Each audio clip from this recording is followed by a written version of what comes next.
believe so. Okay. Well, thanks for having me, everybody. It's great. It's great to be with you all again. You guys do a terrific job with the online portion of this. I want to read you a quote from Gandhi, Mahatma Gandhi. He said, "It's the action, not the fruit of the action, that's important. You have to do the right thing. It may not be in your power, may not be in your time that there will be any fruit, but that doesn't mean you stop doing the right thing. You may never know what results come from your action, but if you do nothing, there will be no result." There is a lot of ugliness and a lot of darkness in our world just now. And I am both a unity minister and kind of a political and news junkie. And I don't think those two things are incompatible. If you're someone who's paying a lot of attention to the multi-crises going on in our world, it can be overwhelming, and it can be painful. But even so, I am here to urge you that if you are someone who's not paying attention, who just can't look, I'm here to urge you to think about changing that stance. And if you are someone who is engaged and already doing what you can in your niche in trying to make the world a better place, I want to say thank you. I have certainly found, for me personally, though it's painful to open up to the darkness, that's less painful than trying to go on as if it's not happening and not taking agency. So that's what I am going to talk about. I've been in New Thought now for a couple of decades, and I've bumped in a lot, and I'm pretty sure folks on this call will have also bumped into a tension between our unity principles and the principle of focusing on the positive and looking toward the light, and facing and taking action on really difficult and dark issues before us. I think that right now, I became a unity minister for two main reasons. The first one is I believed that spiritual communities, spiritual leaders, spiritual voices are going to be increasingly important going into the times of upheaval and real system change that we are all now navigating, whether we're openly acknowledging that or not. That was the first reason. And secondly, I believe New Thought, I believe our movement has an incredibly powerful role to play right now in these times. So part of my niche with my ministry is to be kind of a burr under the saddle pad of fellows in our movement to encourage, even if you're already taking action, let's do more. And I would really like to see our movement become more of a leading voice for a world that works better for all beings. Now, as a lifelong activist, I've learned the hard way that the consciousness we take into activism is incredibly important. And I speak a lot about sacred activism. And sacred activism is the fusion of deep spiritual knowledge and principle with wise, radical action for positive change in our outer world. So, for instance, when I'm going into a protest, there have been a lot of those in the United States and the world lately. When I'm going into that, I make sure that I'm not going in with an us versus them attitude. It's very easy for me right now, for a lot of us right now, especially in the US, to have an us versus them approach or tone. And I feel it, even if I'm feeling it, which, if I'm honest, I am. I make sure that I cleanse that a little bit before I go into an activist role. And I also want to say right on the front end, there's all kinds of activism. You can do the direct protests and the marches and things. That's kind of an area of my specialty. You can also use your voice, writing, speeches and talks like this, but even one-on-one conversations can be a form of activism that we all can do. I think it's tempting sometimes to just shut down when we're dealing with someone who is, quote, on the other side of an issue. But I don't think that's always very useful. Sometimes it is. And I'll come back to that. Prayer and meditation is a form of activism. Boycotting companies that are doing harmful things is a form of activism. And raising food, funds, resources for people and animals in need is a form of activism. Sacred activism, it finds a balance between meditation and marching. It involves being able to take our principled meditative mindset off the mat and into the messes. Now, I think in my experience with New Thought, there's a little extra tension between our principles and politics. And I'm not going to talk a lot about that, but I want to make a distinction that I have found helpful in even talking with people within our movement. Partisan and politics are not synonymous. It's often used that way or viewed that way, but partisan is about parties. It is about us versus them a bit. Politics is about policy and governance and how we go about organizing and governing ourselves. So I just try to make that distinction because I would like to see a great degree of political engagement from people like on this call that have the New Thought disciplines that enable us to move through the world a little more peacefully. Voting, working on campaigns, giving money to candidates, running for office, those are all forms of sacred activism if approached in a grounded way. I would also say taking the time to develop informed opinions on issues that are affecting lives is a form of activism. So I will say, I know it's no surprise to you. I've got a lot of Canadian friends and they know what's going on, but I can tell you here in the United States, we're having a bit of a wake-up moment right now. We sort of took for granted for a while voting and voting rights and things like that. And we're realizing that's not something to be taken for granted. That is something to remain consistently active on protecting and ensuring. This is a scary time, but it's also a really hopeful one. I believe that a spirituality that's focused only on one's personal growth, one that is devoid of authentic political and social consciousness, that's going to be useful to that person no matter what. But I think it doesn't meet the moment that we're in right now. We are in a moment of either evolution or devolution. So I believe we're in a moment where we're being called to be more active. And on the other hand, and I've seen this firsthand, I have been guilty of this, and activism that is not grounded in spiritual wisdom and principle can often just perpetuate the problem that it's trying to solve. It can take that battlefield mentality into issues that actually need peace and healing. I believe the goal is to ground our spiritual wisdom, vision, and principle and marry it to practical, pragmatic, and often public action to, yes, say no.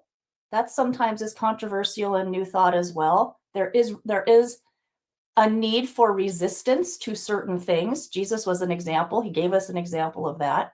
So to say no to what is not okay and to be for what is a better way. I believe that this is a huge moment for humanity to be doing that. And there are, like I mentioned, way showers, lots of examples. Jesus was one, right? He turned over moneylenders' table. No, what you are doing here is not okay. He didn't personally attack the people behind the tables, but he did say the action is not okay. He was radical. He was a radical activist. Judaism has the concept of tikkun olam, that is repairing the world. This concept has evolved into a broad kind of ethical framework for pursuing justice in our world. And like the wisdom that Gandhi put forward in that quote that I shared at the beginning, tikkun olam kind of assumes an incompleteness. You're not probably going to finish the work. I have come to accept that I am probably not going to change the entire freaking capitalist exploitive economy in my lifetime. That has been the goal of my lifetime. but it doesn't mean I don't keep the work going. It doesn't mean I don't keep educating and pushing and helping develop policy toward that end. In Mahayana Buddhism, I always trip on that. The Bodhisattva plays an important role, and the Bodhisattva is the one who has attained wisdom necessary for individual liberation, but stays around, stays here to help all the rest of us become more enlightened and to grow and to improve. Islam holds that human beings are Khalifa, stewards of the earth. It means we're entrusted with the earth and with those coming after us. And their version of an afterlife is not so much about reward or punishment at the end, but it's about kind of taking stock of how good a stewards we were. What did we do with what was before us, with what was pressing in the time that we were here? And I love that you guys shared your land acknowledgement. Unity or new thought is actually new thought, ancient wisdom, right? We pull a lot on indigenous wisdom in our ever evolving body of spiritual understanding. There's a beautiful thread through a lot of indigenous pathways of intergenerational responsibility. The Iroquois have a 7 generations principle. Every action that we take today, we should be thinking, what's the impact of that going to be 7 generations into the future? The Lakota concept, I love this, of all my relations, that goes beyond humanity. That goes out to all species and all beings. I am, as Cheryl noted, a lifelong environmentalist, and I actually have less of an anthropocentric view than an ecocentric view. So this concept of all my relations, I love. And I think, one of the goals of my work is to help us move beyond, help humans evolve beyond such a human arrogance approach to life. I think we would have a far fewer ecological crises if we came back around to an all my relations approach to our planet. And then the founders of our very own New Thought movement, along with the indigenous wisdom, they demonstrated sacred activism. Ralph Waldo Emerson, the transcendentalist, they were foundational to the New Thought movement. And Emerson is often portrayed as kind of a intellectual, pastoral pacifist, but he was an activist. He spoke out very, very strongly against slavery and in support of women thought leaders. Again and again, Emerson's writings return to a similar concern that the soul does not lose its vitality through dramatic corruption. It loses vitality through accommodation, through accommodating the cultural norms that are doing harm. He viewed conformity not merely as a social problem, it was a spiritual one. Emma Curtis Hopkins, she's off. I've taught for our Unity Ministerial Schools a few times, and I've taught this New Thought history, which I have loved. So I've learned a few things. She's very overlooked most of the time. She was put forward as the teacher of teachers in New Thought. Super influential. And she didn't simply ignore injustices. She created schools, she challenged assumptions, and she helped people recognize that the internal conditions contributing to the suffering while also taking action in the outer world. And in fact, I'll share a book with you in the Zoom after this call. I just learned a little bit more of this history, that in the very early days of New Thought, when it was emerging in North America, was heavily involved in the women's suffragist movement, almost inextricably involved. It was founded on a form of activism.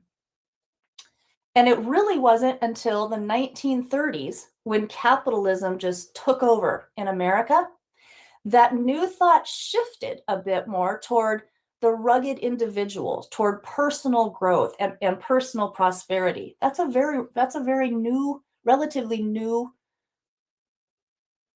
wrinkle in the whole New Thought story. Now, New Thought changed my life. Raise your hand if New Thought changed your life. for the better. I think most of us on a call like this would say, that is the case. Affirmative prayer, denials and affirmations. Oh my God, for me, learning to take dominion over my own thinking. Those are powerful, irreplaceable principles. And we build muscles with those as we continuously use them.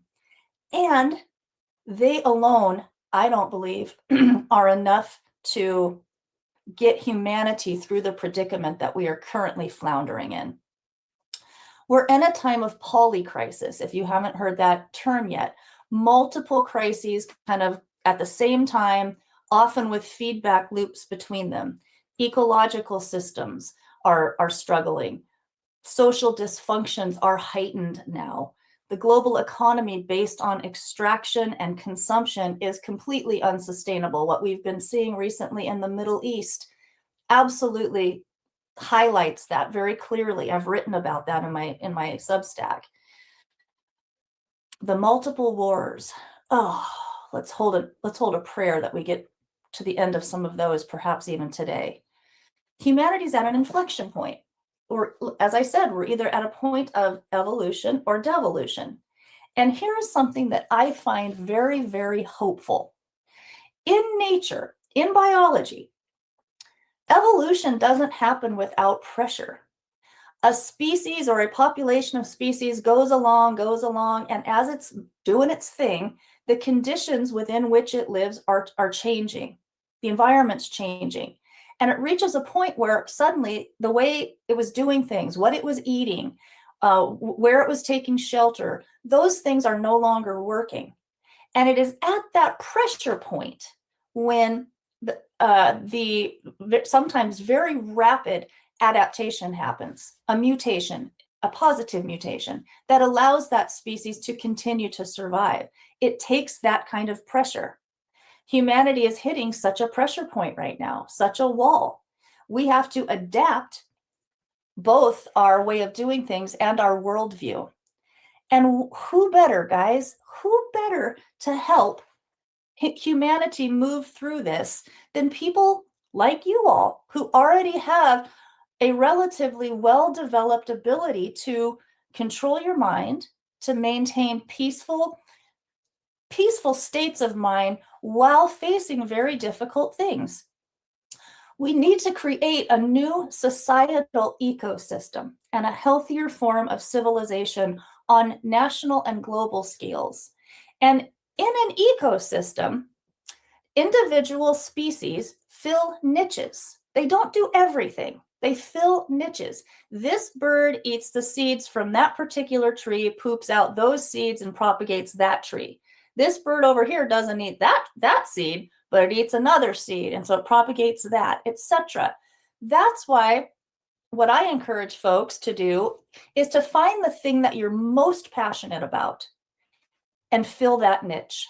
Find a way to take action in that niche and be part of a new ecosystem of consciousness, working toward a world that works better for all beings. You've heard it said, guys, but we are the ones we've been waiting for. No one's going to swoop in this messed up system and fix it for us. We are the ones. If you're afraid that engaging, that really looking closely at some of these dark things will bring depression and sadness, you're right. You're right. Looking at much of what's going on in the world is hard. Taking action is hard. But I want to say something. If you're able to look at the abuses, the cruelty, the damage being done, and not be a little bit disturbed, something's wrong with you. You're not broken if you get disturbed by looking at what's dark. You're human, and you're a human with enough compassion and empathy and a desire for better in our world. So it's okay to get a little depressed. Now, if you're someone who's struggling mightily with that, or you're in an acute phase, I would encourage you to not do this right now. Wait until you're sound and grounded. But I think recognizing that sometimes we're gonna have some uncomfortable emotions when we are leaning into correcting the darkness in our world, for me, I have those moments, but I know that I won't stay there. And so I can allow that to happen. That's my heart hurting, right? The grief reflects the amount of love. So that's my encouragement. And I think knowing that I can sit in this discomfort and I will come out of it, that is what helps me start to come back from the ledge of despair. So I wanted to share that with you. I love this. I recently learned of this quote from philosopher Krishnamurti, and he noted, "It is no sign of health to be well adjusted to a profoundly sick society." So if we're feeling a little discord, it's because we're sane, right? I think it's an important point to remember. And in our New Thought movement, it's often we're trained to like, ooh, I'm feeling something negative. Let's fix that up. Yeah, we have the tools to do it, but there's really nothing wrong with feeling a little discord in a very discordant time. As so many of our way showers have demonstrated, spirituality, I don't believe, is supposed to be a shield or a screen from the difficult stuff before us. Instead, practical spirituality gives us the tools for activating inner peace, even as we are being realistic about what we're looking at. I didn't have time in this talk, but in our Zoom conversation, I'm happy to share some of the practices that I have found so useful over my life in being able to constantly work on hard, difficult issues, but stay peaceful, stay hopeful, stay grounded. We have a lot of tools in our toolbox for that. Again, the goal is not to avoid discomfort. The goal is to be able to develop the inner resources that allow us to transcend discomfort. It's one of the reasons why my Substack is called Transcend. New Thought teaches, right? I'm sure you've heard this. New Thought teaches that when we're facing a challenge, the trick is to see things rightly. But we can't see rightly with our eyes closed, figuratively or literally. This is a time to take a clear-eyed look at insanity, apply the wisdom that we know, and really, really move towards something better. And that brings me to the second big piece of, I think, what's needed right now to meet the moment. The first is the courage to face it. And the next is the imagination to envision a new and better way. For 3 full years, I know many of you will know this story, psychiatrist Viktor Frankl was held in unbelievably, probably indescribably horrific conditions in a concentration camp. And when he got out and did his landmark work, he transmuted that darkness by sharing the wisdom he'd gained. He shared that one of the things that kept him alive was the ability to envision life beyond the camps, the ability to actually envision reuniting with his wife. Imagination for him was a personal survival strategy. I believe now it just might be a species level survival necessity. Emerson noted, what we can conceive and believe we can achieve.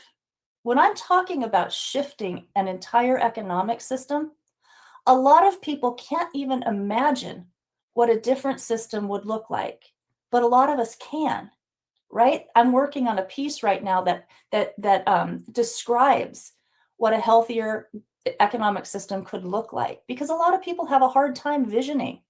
But we have a superpower. Unity has a body of teaching called 12 spiritual powers. Imagination is one of those. It's not just Pollyannish frivolity. It's a muscle. It's a mental muscle that we actually can develop. I can imagine an economy based on restoration rather than extraction. I can envision a world filled with nations that solve disputes with diplomacy and wisdom rather than war. I can see the United States Department of War being replaced by a Department of Peace. I can feel how good it will feel when plastics are being scrubbed out of the oceans and all manners of wild and weird and magnificent species are rebounding and repopulating. I can envision those things. Can you envision those things? Can you envision a better, healthier world? In addition to calling out the BS that we see, it is a sacred act to hold space in our consciousness for the possibility of such transformation. Again, unity, new thought. We have something powerful to offer along those lines. We know the generative power of thought, and we have developed the concept of imagination as an actual act, as a superpower. We have and are strengthening our capacity to see the possibilities in the present moment. The Fillmores used to talk about the reality in back of the difficult circumstances that we're seeing before us. And I'll give you an example of this. As I mentioned, as you all know, my country is a mess right now. It's been dark here. We have dark forces at the helm, and our society is pretty fractured. And like so many, I have and I do run the gamut of emotions around that. I am a world-class sleeper. I'm so grateful for that. But after this last election, when the person wound up in the White House again, I went 9 nights that I couldn't sleep all the way through the night. And I was not alone. It is a heavy, heavy thing that has happened here, is happening here. But I'll tell you, I have to share this with you too. One of my favorite, and part of that disturbed sleep that I had was dread. It was dread of what's coming, right? I knew it was going to be bad. One of my very favorite protest signs read, "I knew it would be bad, but WTF." Right? I mean, that's kind of the feeling. And I have to say, another one, this is probably beneath a unity talk, but another of the most hilarious signs was being held by this kind of big, burly, manly man. And it said, "I hope Big, Beautiful Bill is the name of Trump's cellmate." Okay. I know that's probably beneath your all the dignity here, but I just think you got to put a little humor. You got to put a little humor into activism, I believe. But seriously, as difficult as things are right now in the US, and I'm using this example intentionally, the thing that I find hopeful is our systems were a mess before this last election. Our economic system, our electoral politics, our campaign finance issues, we had problems. We were in need of system change on many fronts before the fracture that's happening now. I really believe that there is a huge opportunity. I'm sensing it. There's a level of activism in society now that has not been there before. There's a level of awareness, even amongst progressives, that it's not about just getting back to where we were, because where we were was not okay. That's a reason. There's a reason we're where we're at. It's because of where we were. So there, for me, there's an openness to question that there has not been before, and that is incredibly hopeful. We have the possibility of harnessing the darkness in these times, whether it's just at a national scale, or whether it's on the many global issues that we must address globally. We have a chance to harness the darkness for an evolutionary upgrade in consciousness and in our way of relating to one another and the rest of nature. That is before us in the field of possibilities. Martin Luther King Jr., he was able to look at Jim Crow America, at all the darkness and the ugliness and the resistance to change in a positive way. And he could see not just what was, but what also was trying to be born. He asked people to make huge sacrifices, their jobs, their positions, sometimes their lives, for a future that they couldn't touch yet. They couldn't see it. He was successful, not just because he gave good speeches, which obviously he did, but he was able to teach people, to train people to have a hope that was strong enough to survive looking at reality. This is the opportunity before New Thought to help people develop the ability to have hope, to keep positive mindset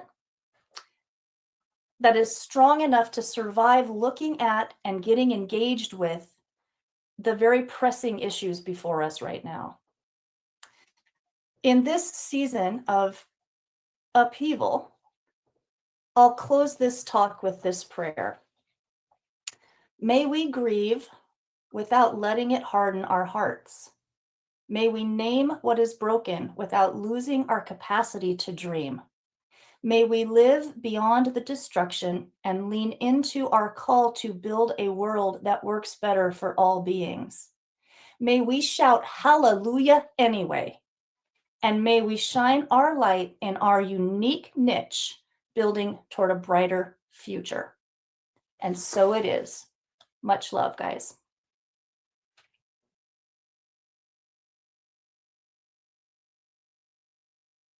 Cheryl, do I take us straight into meditation now? You're muted. Yes, you can. That would be great. Thank you. Okay. Okay, I want to invite everyone once again to relax into this moment, to bring our awareness into the holy instant of right now, knowing that right now we are safe, we are loved. And I encourage you to open space in your mind and heart to think about the aspect of darkness in our world that is most meaningful to you, that you care about the most. And to just feel a bit of the ache.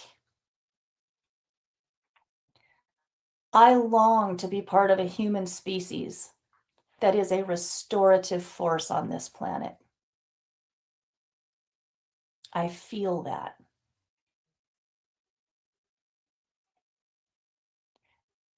And once you've touched in with that, and congratulate yourself for feeling, for the capacity. The grief reflects the depth of love. I now invite us in our own way, moment or two of silence, to imagine that darkness being healed, that issue no longer being a problem in our world.